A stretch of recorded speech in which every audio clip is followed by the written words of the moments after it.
जय हिंद प्यारे बच्चों, कैसे हो आप सभी लोग। हमारा यूनिट फर्स्ट स्टैटिस्टिक्स का हो चुका है। 30 के 30 क्वेश्चन हमने अच्छे से कर लिए हैं। अब क्या है, अब हमारा यूनिट सेकंड।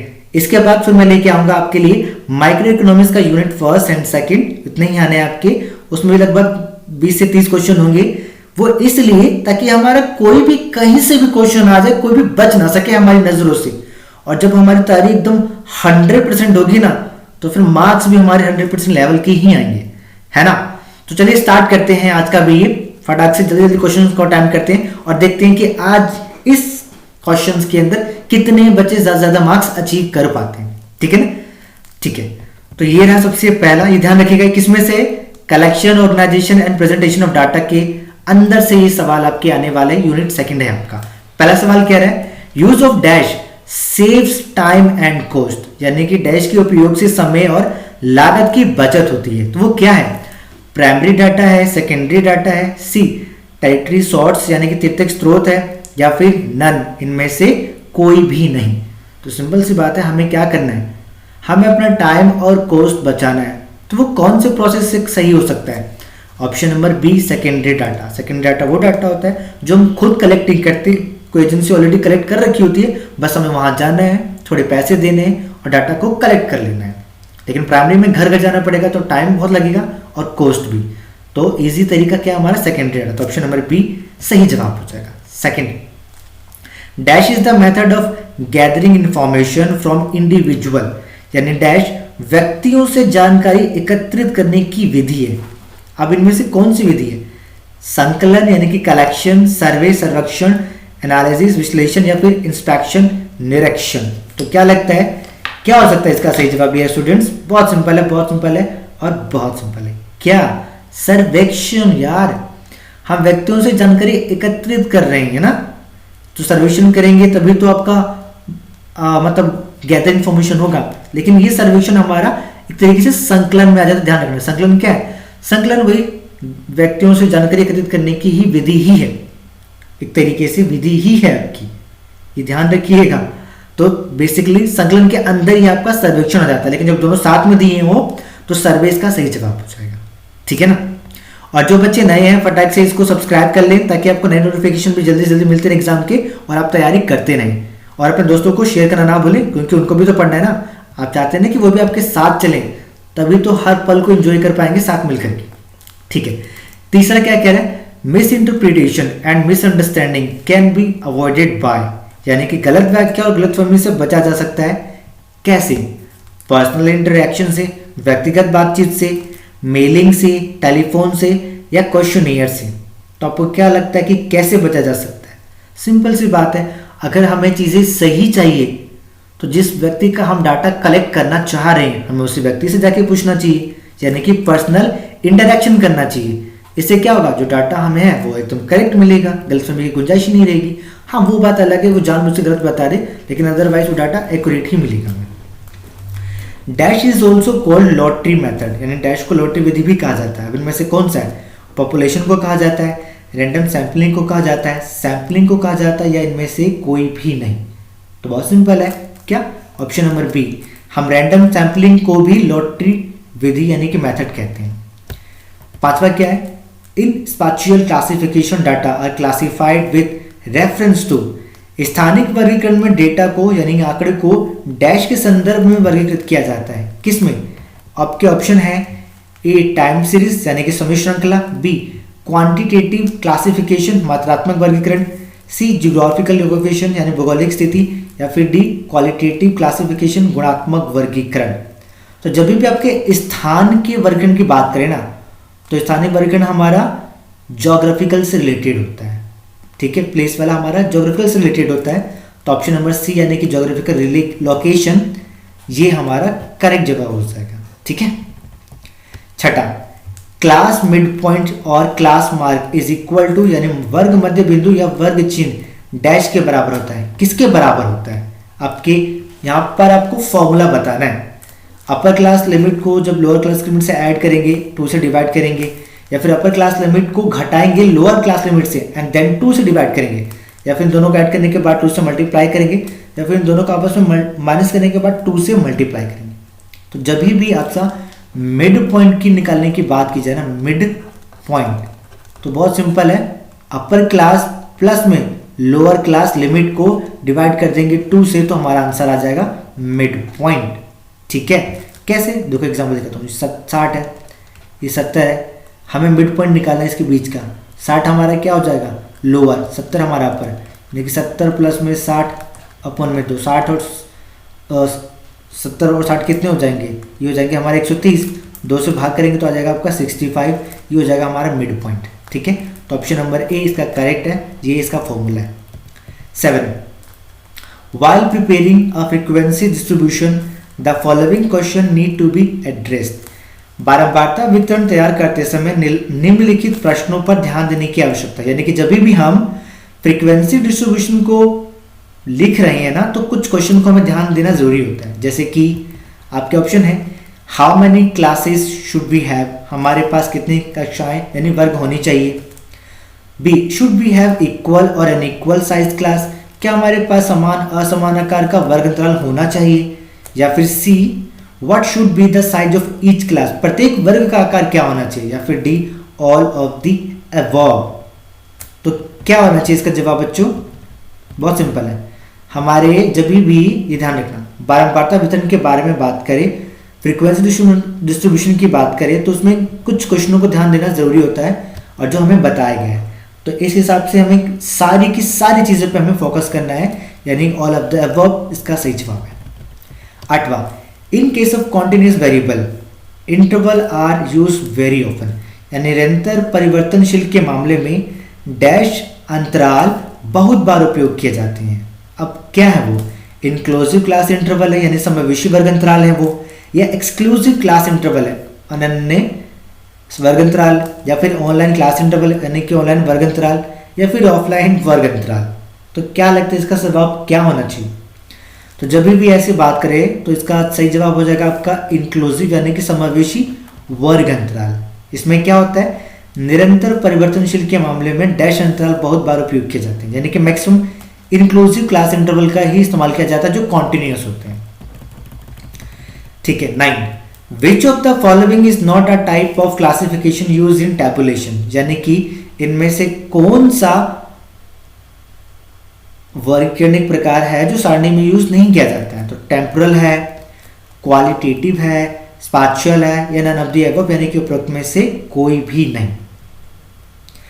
फटाक से बताओ बच्चों, बहुत सिंपल जवाब है इसका ऑप्शन नंबर डी, यानी नन ऑफ द अबव, क्योंकि निम्नलिखित में से कौन सा सारणीकरण में प्रयुक्त वर्गीकरण का एक प्रकार नहीं है, ये पूछ रहा है। तो ये भी नहीं है, ये भी नहीं, ये भी नहीं, इनमें से कोई नहीं आता, इस हिसाब से इनमें से कोई भी नहीं है। 10वां, dash is drawn only for a continuous variable, यानी कि डैश केवल एक निरंतर चर के लिए तैयार किया जाता है। अब निरंतर चर के लिए क्या तैयार किया जाता है? पाई चार्ट किया जाता है, बार डायग्राम किया जाता है, हिस्टोग्राम किया जाता है, या फ्रीक्वेंसी कर्व किया जाता है? तो बहुत सिंपल है इसका जवाब ऑप्शन नंबर सी, यानी कि हिस्टोग्राम। हिस्टोग्राम जो हम बनाते हैं, याद करो इस तरीके से आपका बनता है हिस्टोग्राम, ये निरंतर होता है, इसमें कोई गैप नहीं होता है। ठीक है। और जो आपका बार डायग्राम होता है वो क्या होता है? एक ऐसा, फिर गैप देखिए ऐसा, फिर गैप देखिए ऐसा। ठीक है, ये बायग्राम। पाई चार्ट हमारा सर्कल होता है, फ्रीक्वेंसी हमारा कर्व के रूप में आ जाता है इस तरीके से। तो इसके तरफ से ये आपका सही है, यानी कि हिस्टोग्राम। 11वां, the use of class mark instead of actual values of the observation involves considerable, प्रेक्षण के वास्तविक मूल्यों के स्थान पर वर्ग चिन्ह के उपयोग में काफी कुछ शामिल है। क्या है शामिल? यानी कि जब हम प्रेक्षण करते हैं तो वास्तविक मूल्यों के जगह पर हम वर्ग चिन्ह को उपयोग में लाते हैं, जिसमें कुछ चीजें शामिल होती हैं। लॉस ऑफ इम्पोर्टेंस शामिल होता है, गेन ऑफ इम्पोर्टेंस शामिल होता है, या फिर ए और बी दोनों शामिल होते हैं, या फिर इनमें से कोई भी नहीं। तो क्या लगता है इसका सही जवाब हो जाएगा आपका option number A, loss of importance, यानी महत्व, हानि का महत्व शामिल होता है इसके अंदर। ठीक है। 12वां, ogives can be useful in locating graphically, यानी तोरण आलेखीय रूप से पता लगाने में उपयोगी हो सकते हैं। किस चीज़ के लिए? मेन के लिए, मोड के लिए, मीडियन के लिए, ऑल ऑफ द अबव। तो जब भी तोरण की बात करें ना, ओजाइव की बात करें, तो ये ग्राफिकली मीडियन के लिए यूज किया जाता है, माध्यिका के लिए यूज किया जाता है, ये ध्यान रखना। बहुत सारे बच्चों में जिन्होंने माइक्रो तो पढ़ी होगी अच्छे से, लेकिन स्टडीज पर ज़्यादा फोकस नहीं किया होगा, लेकिन ध्यान रखना स्टैटिस्टिक्स भी आपके लिए उतनी इंपॉर्टेंट है, दोनों बराबर मार्क्स के आएंगे, तो उसको भी हल्के में मत लेना, दोनों इंपॉर्टेंट है आपके लिए, ठीक है।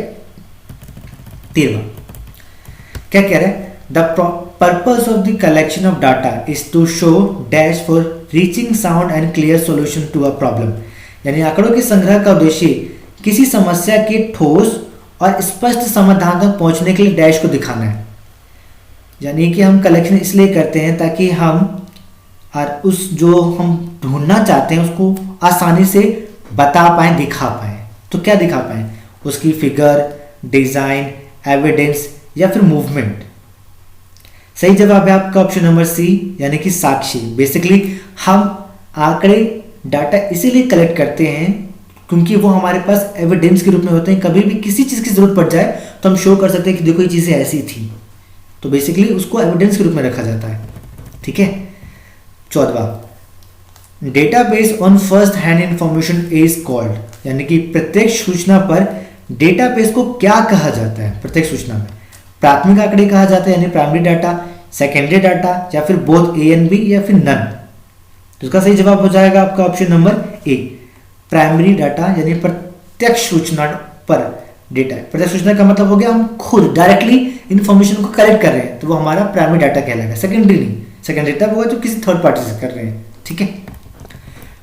15वां the most common type of instrument used in survey, यानी सर्वेक्षणों में उपयोग किया जाने वाला सबसे सामान्य प्रकार का उपकरण कौन है, इंस्ट्रूमेंट कौन सा है वो बताना है।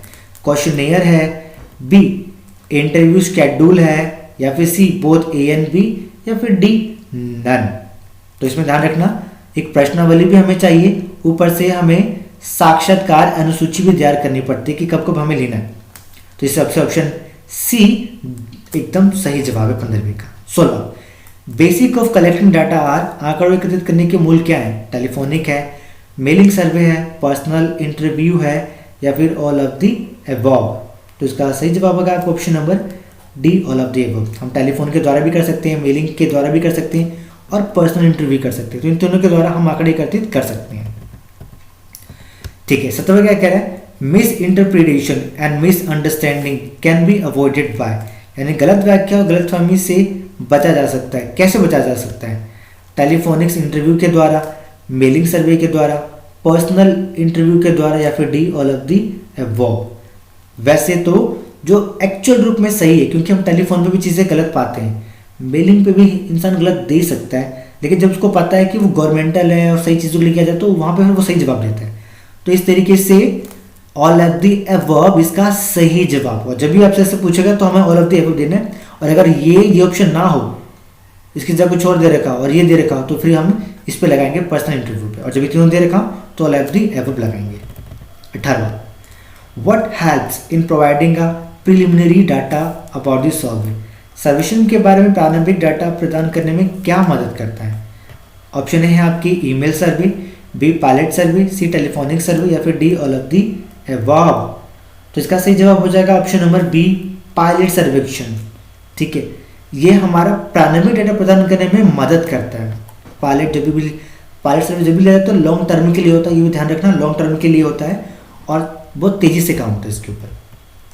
19वां कह रहा है growth rate of population during 2001 to 2011, यानी 2001 से 2011 के दौरान जो जनसंख्या की वृद्धि दर थी वो कितनी थी, 1.50 थी, 1.90 थी, 1.64 थी, या फिर 2.7। मुझे लगता है कि बहुत कम बच्चों को पता होगा, बट कोई नहीं, अगर जिसको नहीं पता वो आज पता चल जाएगा।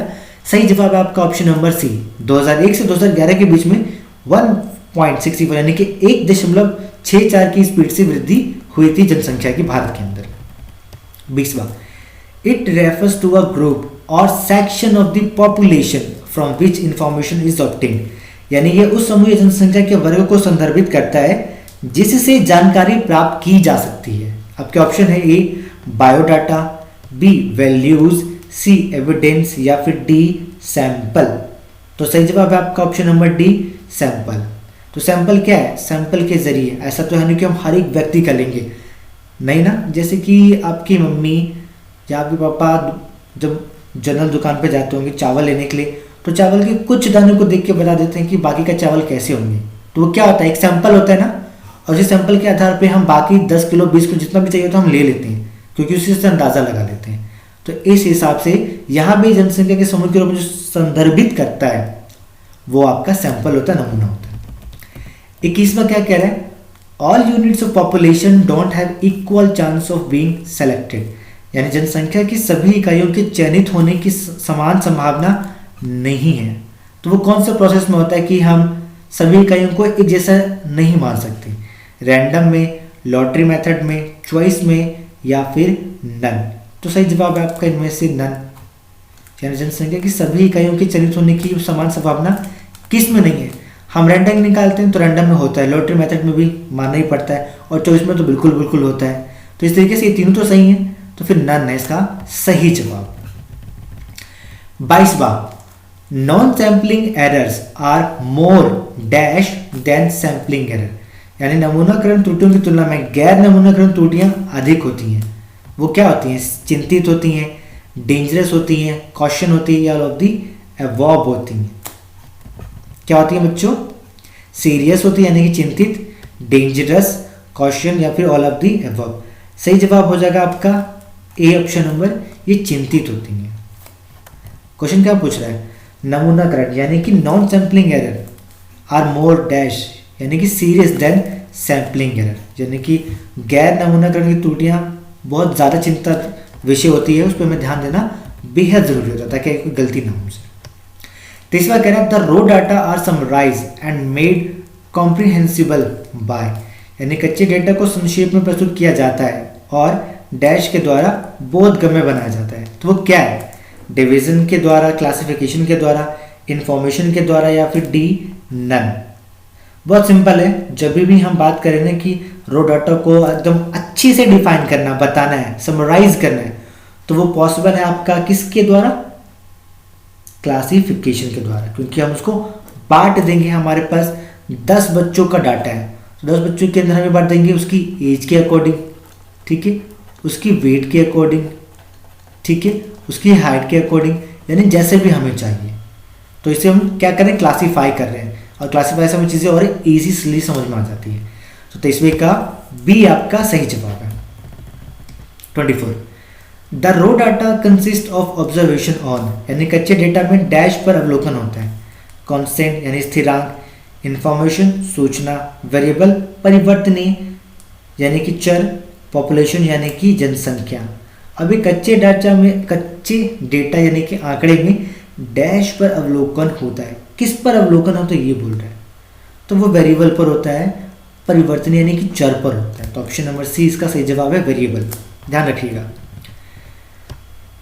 ए continuous variable can take any, यानी एक जारी चर कोई भी ले सकता है, क्या ले सकता है, numerical value, B integral value, C functional value या फिर D all of the above. तो इसका सही जवाब है आपका ऑप्शन नंबर डी, यानी न्यूमेरिकल, इंटीग्रल और फंक्शनल, ये तीनों वैल्यू को लिया जा सकता है। तो ऑल ऑफ द अबव इसका सही जवाब हो जाएगा। अब बात करते हैं 26वें की। 26वां क्या कह रहा है हमें, it is a possible to reduce the magnitude of sampling error by taking a dash sample, यानी डैश नमूना लेकर हम नमूना त्रुटि के परिणाम को कम करना संभव है। अब वो क्या चीज़ है जिसके लेकर के हम अपनी सैम्पलिंग में होने वाली गलतियों को कम कर सकते हैं, स्मॉलर, लार्जर, थिक या फिर थिन, क्या हो सकता है, इसका सही जवाब है आपका ऑप्शन नंबर बी, यानी कि लार्जर। मतलब हम ज़्यादा बड़ी मात्रा में अगर हम लेंगे ना तो गलतियां कम से कम हो, क्योंकि कम मात्रा में लेंगे तो बाकी को हम नहीं लिया तो गलतियां ज़्यादा हो सकती है, लेकिन ज़्यादा से ज़्यादा लेंगे तो गलतियों के चांस उतने ही कम हो जाएंगे, क्योंकि हमारे पास डाटा ज़्यादा है, और डाटा ज़्यादा रहेगा तो उसके हिसाब से हम अच्छे से उसका रिजल्ट निकाल सकते हैं। तो ऑप्शन नंबर बी इसका सही जवाब है। 27वां, बाय डायग्राम क्या है, 1 डायमेंशनल डायग्राम एक आयामी आरेख है, 2 डायमेंशनल डायग्राम द्विआयामी आरेख है, डायग्राम विथ नो डायमेंशन बिना आयाम वाला रेखा है, या फिर नन। तो बहुत सिंपल है, ध्यान रखिएगा, जो बार डायग्राम है ना वो एक आयामी आरेख है, 1 डायमेंशनल डायग्राम है, बार डायग्राम क्या है, एक आयामी आरेख है। ऑप्शन नंबर ए सही जवाब है। 28वां, the frequency curve is obtained by drawing, यानी बारंबारता वक्र रेखा चित्र द्वारा प्राप्त किया जाता है। ये क्या है बारंबारता, हमारा इस एक स्ट्रेट लाइन है, लाइन विद स्केल है, या फिर स्मूथ फ्री हैंड कर्व है, या फिर स्क्वायर है? क्या है इसका सही जवाब बच्चों? इसका सही जवाब है आपका ऑप्शन नंबर सी, यानी कि स्मूथ फ्री हैंड कर्व। जब भी बनाया जाता है ना इसको, ये हमारा y हो गया, ठीक है, ये हमारा x हो गया, तो इस तरीके से यहाँ से ये मूव हैंड बनता है, ठीक है। अलग अलग बन सकता है, जैसा हमारे पास आकृति उसके अनुसार ये पॉइंट मिला के बनता है आपका। तो स्मूथ फ्री हैंड कर्व होता है हमारा, ठीक है। 29वां second last question, which of the following are not drawn with absolute values of a category, यानी कि निम्नलिखित में से कौन एक श्रेणी के निरपेक्ष मूल्यों के साथ नहीं खींचा गया है? पाई चार्ट है, बार डायग्राम है, हिस्टोग्राम है, या फिर फ्रीक्वेंसी कर्व है? तो वो आपका पाई चार्ट होता है। क्या है? Pie chart. ये क्या है?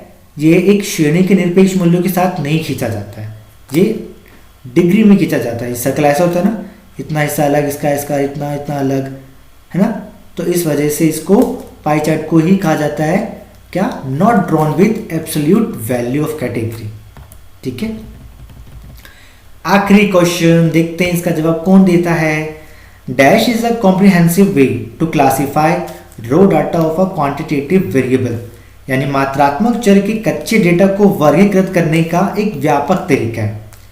अब हमारा बात कर रहा है क्वांटिटेटिव वेरिएबल की, हम इसे क्लासिफाई करते हैं रो डाटा के रूप में। तो इसको डिस्ट्रीब्यूट करने का जो कॉम्प्रिहेंसिव वे है वो कौन सा है? कौन इसको सही तरीके से क्लासिफाई करता है? फ्रीक्वेंसी डिस्ट्रीब्यूशन करता है, डिस्ट्रीब्यूशन करता है, इंफॉर्मेशन करता है, या एनालिसिस करता है? तो जब भी हम क्वालिटेटिव वेरिएबल की बात करें तो उसको जो सही तरीके से डिफाइन करने का काम करता है ना, वो फ्रीक्वेंसी डिस्ट्रीब्यूशन करता है, यानी कि बारंबारता वितरण करता है। तो ऑप्शन नंबर ए इसका सही जवाब होगा। तो इस हिसाब से इस बार भी हमने 30/30 ले आए और इतने मार्क्स हमारे क्या हो गए? पक्के। क्यों? क्योंकि हमने ऐसे क्वेश्चन कर लिए जिसके बारे में हमने थोड़ा सुना भी नहीं था, है ना बच्चों। लेकिन आज पता चल गया है, तो हम एक आइडिया भी लग गया कि ऐसे क्वेश्चन अगर आएंगे पेपर में तो हम तैयार हैं सीना तान के। भाई कौन आता है तेरे को देख लेंगे, है ना। सो मेरे प्यारे बच्चों, हमने सारे के सारे क्वेश्चन कर लिए हैं और मुझे उम्मीद है कि आपको सारे क्वेश्चन आपको समझ में आ गए होंगे। अगर थोड़ा बहुत डाउट रहता है तो आप पूछ सकते हैं कमेंट करके, कोई चीज़ गलती हो गई तो चीज़ के लिए माफ़ी चाहूँगा, ठीक है। बस जो चीज़ समझाई मैंने आज, अगर आपको पसंद आई है तो लाइक ज़रूर करें, नए हैं सब्सक्राइब करें और शेयर करना ना भूलें। हेल्प करोगे तो ही कोई आपकी हेल्प करेगा, ये भी ध्यान रखना, ठीक है। अब मैं जो अगला लेकर लगाऊंगा वो माइक्रो का लेके आऊंगा, यूनिट फर्स्ट और सेकंड। उसके बाद हम मिक्सअप करेंगे स्टैटिस्टिक्स और माइक्रो इकोनॉमिक्स का दोनों का, ताकि हमारा कोई भी क्वेश्चन बच ना पाए हमारी नजरों से, ठीक है। सो ऐसे पढ़ते रहिए, मुस्कुराते रहिए और खुश रहिए। Thank you so much dear students.